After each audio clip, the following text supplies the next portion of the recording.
Hello and welcome to our special broadcast. It's a brand new show. I'm Chaiti Narula. Today we're going to be talking about post-COVID recovery. Yes, you all are recovering from COVID, and today we're going to be talking about how one can treat hair fall and skin-related problems that are caused by this deadly COVID virus. A lot of you have recovered, a lot of you are facing these issues, and I'm going to be joined today by top dermatologists of the country who are going to give you tips for skin and hair loss post-COVID.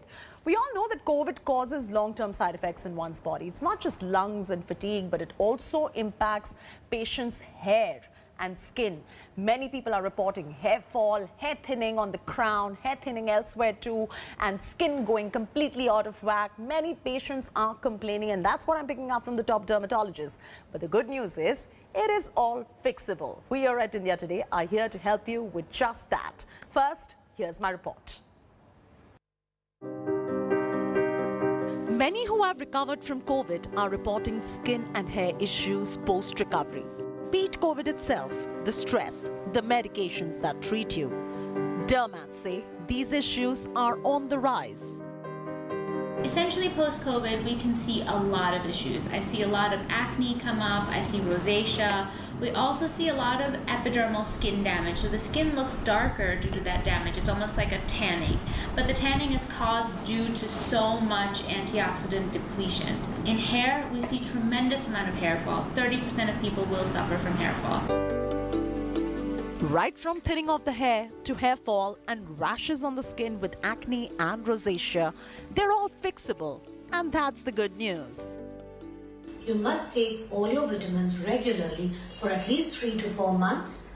You must apply the serums and the lotions also every day for 3 to 4 months to ensure full growth, full recovery and full volume.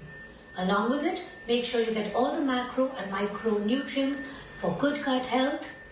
Eat right, eat light, stay happy, rest well, sleep well, and you will recover fully. Science has progressed, and hence you have a wide range of treatment options to choose from. Right from changing your diet to adding supplements after your doctor's approval like collagen, iron and essential vitamins to more invasive treatments like lasers, platelet-rich plasma therapy for hair fall, the options are plenty. As far as your hair fall post-COVID recovery is concerned, simple things like oiling your hair with coconut oil once a week really goes a long way according to dermatologists. It provides the right kind of nourishment that your hair requires. Even simple tips and tricks like conditioning your hair before and after shampooing goes a long way. As far as your skincare post-COVID is concerned, do not forget to visit a dermatologist. A dermat will be in the best place to give you a suitable routine that you can follow consistently. Lastly, don't forget a gentle cleanser, a good moisturizer and a sunblock is a must before you step out of your house. In New Delhi, Chaiti Narula for India Today. Joining me today on this special broadcast, Dr. Kiran Sethi, cosmetic dermatologist and wellness expert from Delhi, Dr. Malvika Kohli, dermatologist and aesthetic specialist from Mumbai. Let's begin with Dr. Malvika first. Very quickly, Dr. Malvika, tell us the complications that are arising in skin and hair post-COVID recovery in patients.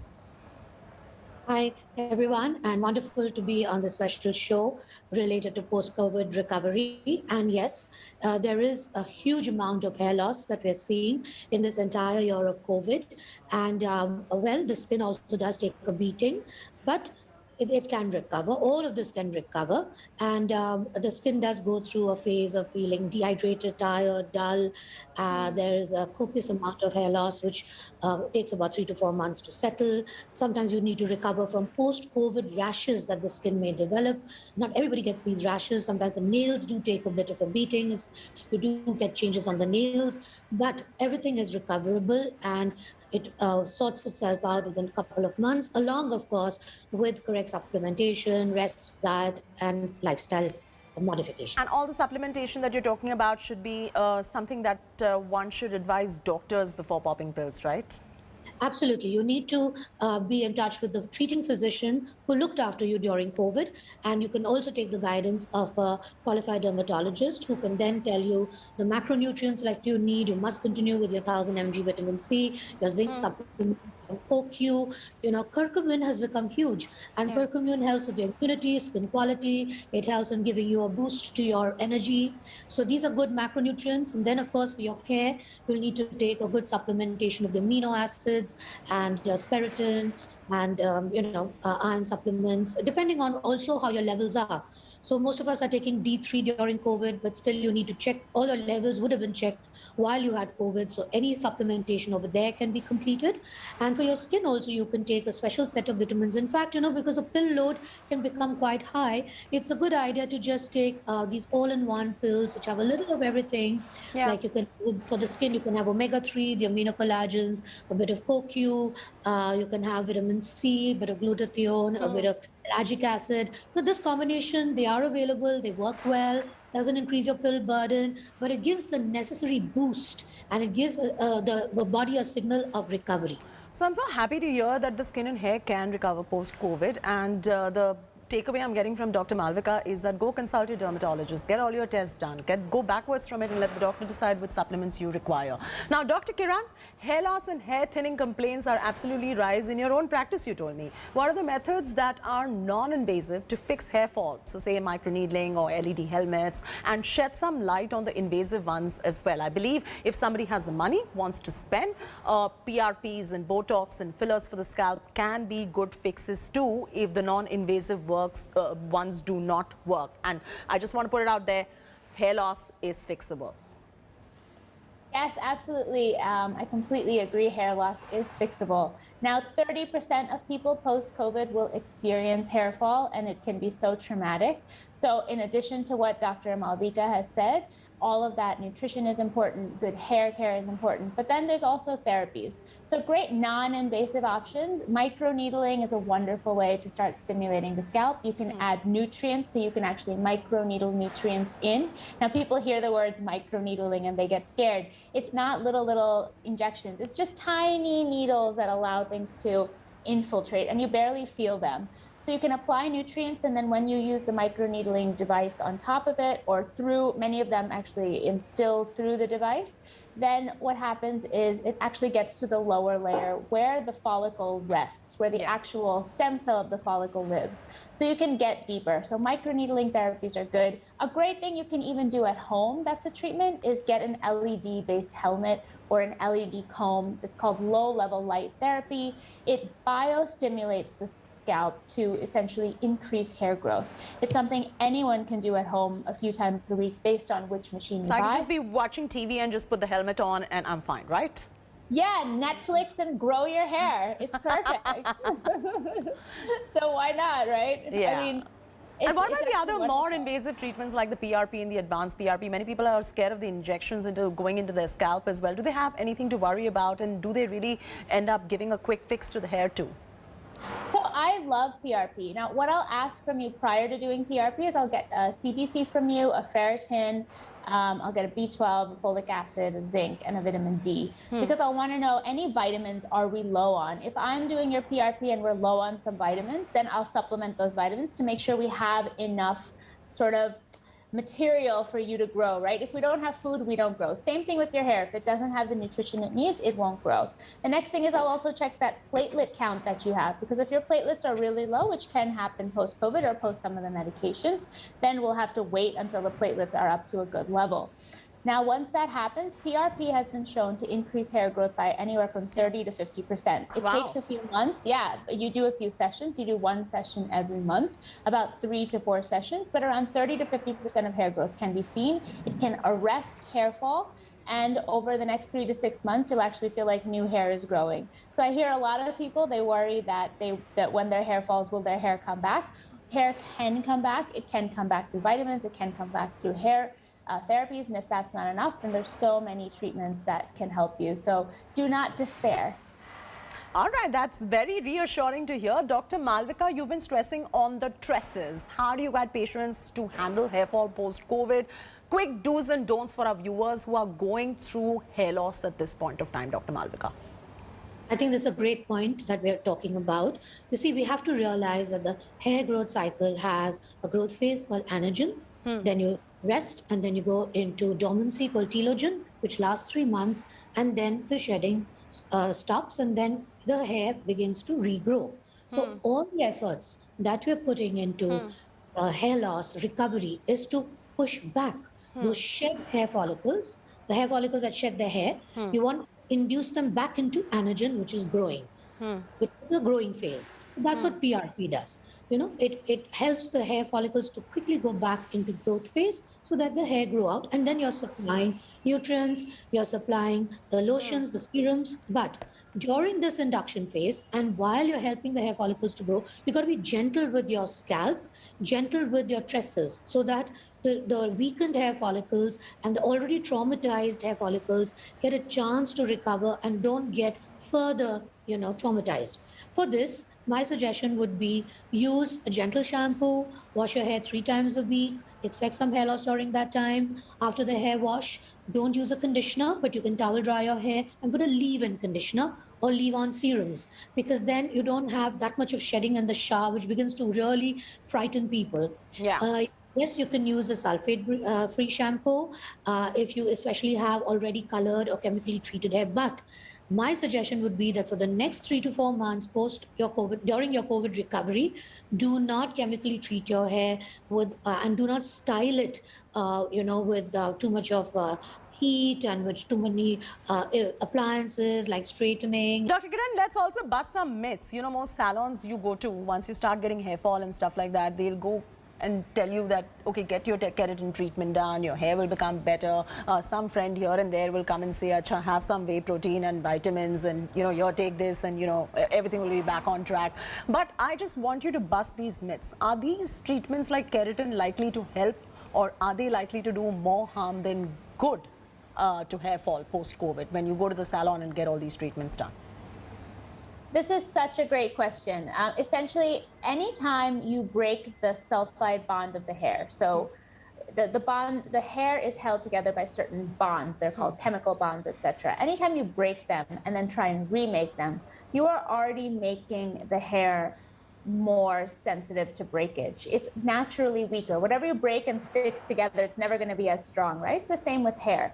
So a keratin treatment where you're doing keratin straightening, any form of like long-term hair straightening procedure, a perm, same thing. You're still re-breaking the hair and then forming it together in a different shape.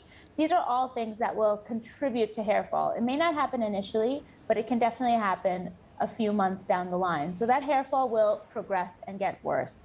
The other thing is that excessive hair treatments, will anyway be very traumatic to the hair. Another thing when it comes to supplements, everyone says increase your protein intake, take whey. But the problem is that whey protein itself, there's so many different options. Many of them have added sugars. There are different types of whey. And I very often see that it'll trigger a specific response in the body that can cause hair fall and even cause acne. So whey protein itself can actually be more problematic to an already stressed out system.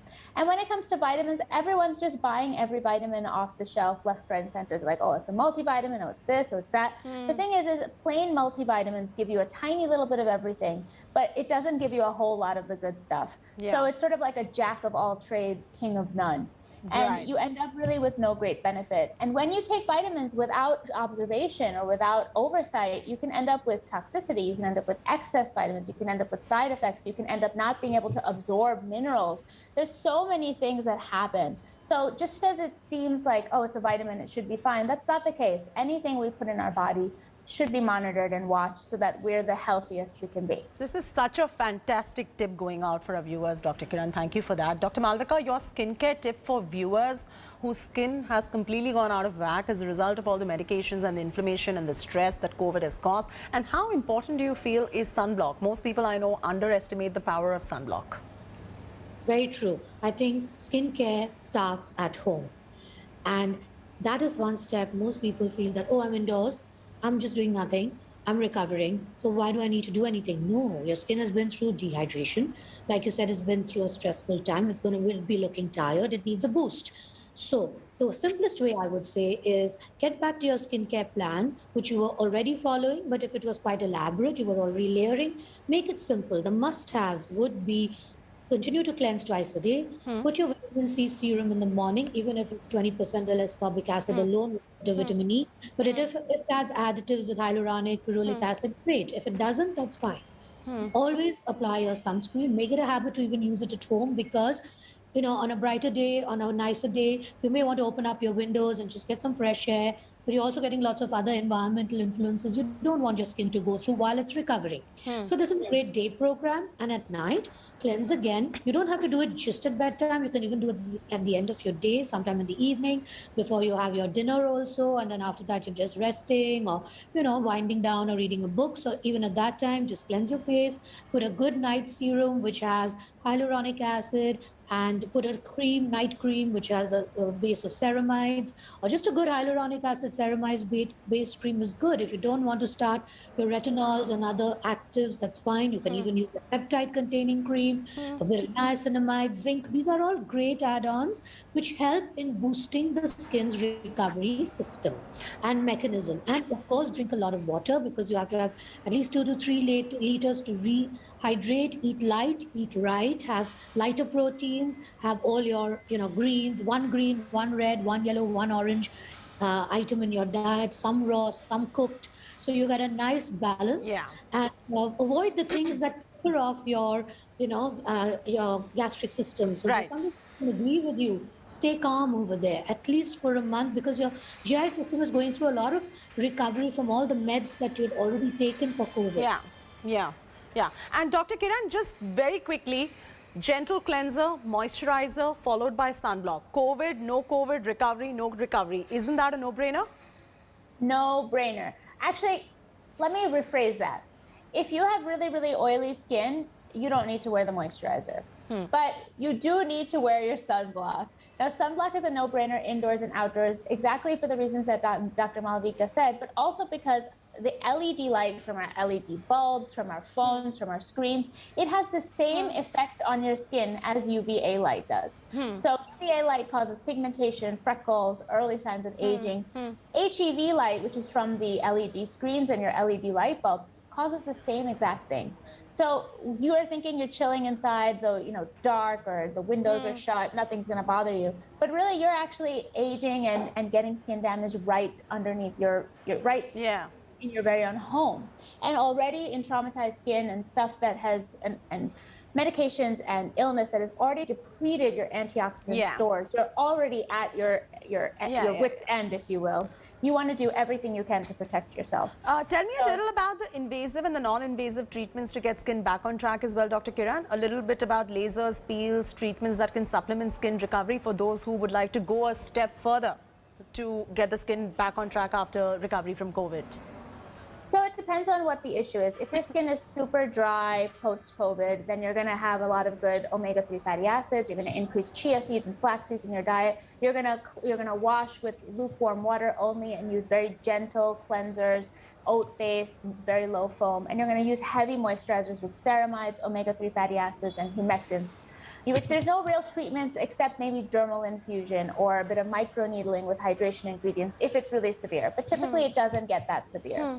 When it comes to rashes, it's again skincare and medication as per your doctor. But then when it comes to the other stuff, say acne. Now, acne can happen post-COVID in quite a few patients. So what we do with those patients is, in addition to topical medications or oral medications as needed, we will also do things like gentle peels. We can do hydrofacials. We can do LED type therapy, a specific different type, not the one from your light bulbs.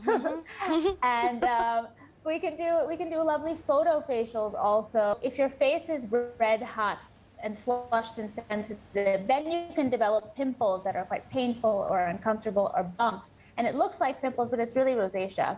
For that, we again prescribe topical creams, but also treatments like photofacials. Certain types of microneedling can help, and a laser like CL4D can be really, really helpful and great. Yeah. So these are all options. And then, you know, for face dehydration, skin boosters are wonderful. So They're fantastic really to know that these options even exist. So there's, you know, for people who think that, you know, there is not much hope and, you know, I'm trying everything under the sun and all these Dadi Ma Ka Nuska and all of that, they can keep that aside and know that these are the real options that can help their skin and hair back on track. Dr. Malvika, here we are not talking about Botox and fillers and, you know, that are purely cosmetic in nature. We're not talking about enhancing appearances here. I'd like to understand how these lasers and microneedling and these very specific treatments that Kiran spoke about, that you also practice in your clinic, can actually help the body boost collagen naturally and help the skin recover post-COVID. Absolutely. You hit the nail on the head. It's all about recovery. It's all about restoring, nourishing, and replenishing what is lost. And that is what lasers, lights, actually they are more healing rather than burning or peeling, you know, they have this healing effect. And how do they heal? They heal by helping in reorganizing your collagen in the top layers, building more collagen in the bottom layers. So your skin gets plumped up, it gets firmer, and it also helps in re-regulating the hyaluronic acid production, which you can do with your products, or you can also use boosters after that. And that is how you biostimulate. When you biostimulate, you're trying to create more collagen, more elastin, and more hyaluronic acid within your own skin. So if you keep building your collagen bank in your skin and hydration, you will have more youthful skin. This is the basic concept, of course, coupled with your products and skincare. And also the sheet masks are really good at home. You can, you know, once in a week, once in 2 weeks, you can add them on to your skincare plan by just cleansing your face gently and applying them for about 20 minutes and then letting all the product in that sheet mask get absorbed. You get peptides in it, you get growth factors, you get hyaluronic acid, a vitamin C boost. So these also help to give a little boost for those who still don't want to step out right away. But the good news is that now we have treatments that can last even just a single treatment can last 6 to 9 months. These are the newer skin boosters. Yeah. You have technology like ultrasound and RF based, which if you do once can last you almost a year. Fantastic. So, you know, you don't have to keep stepping out too often, because nowadays with this uncertainty, you really don't know, you know, how much you can get out and you really don't want to expose yourself too much. But the best news I must tell you is that with the vaccination, all clinics are now vaccinated, the doctors, the staff. So we have a safe bubble. Nice. And we space out all our appointments to make sure that you have an easy come, an easy go, spend the least amount of time, and everybody around you is safe and protected. And, you know, I'm completely out of time, but on a winding note, Dr. Kiran, you know, we all talk about products that can help our skin recovery and hair recovery. But I just want you to tell our viewers that all these products, perhaps, and correct me if I'm wrong, should be dermatologically approved, and not every and any product off the shelf can really help, because some of them are highly comedogenic in nature and can cause more problems.